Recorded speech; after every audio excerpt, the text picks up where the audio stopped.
Maithili express की शानदार प्रस्तुति।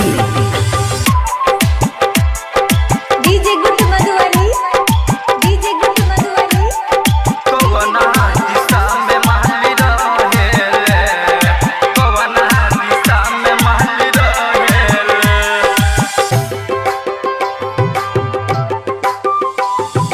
हमके बता दे रे पूजवा, कवना दिशा में महली रहेले, कवना दिशा में महली रहेले। हमके बता दे रे पूजवा, कवना दिशा में महली रहेले, कवना दिशा में महली रहेले।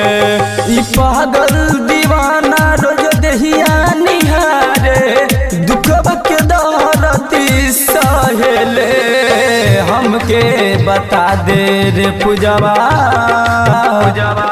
कवना दिशा में महली रहेले, कवना दिशा में महली रहेले।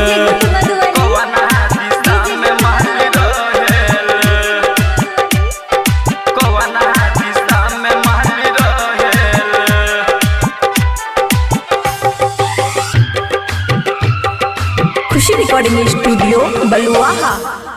कोहेले पागल दीवाना रविंदरा, तोहरे ही यादी में रोहे हो, तोहरे ही यादी में रोहे। कोहेले पागल दीवाना रविंदरा, तोहरे ही यादी में रोहे हो। और ही अखिया के जादू गोरी, हमके खूब तरह पाबेले। हमके बता दे रे पूजवा, कवना दिशा में महली रहेले, कवना दिशा में महली रहेले। हमके बता दे रे पूजवा, कवना दिशा में महली रहेले, कवना दिशा में महली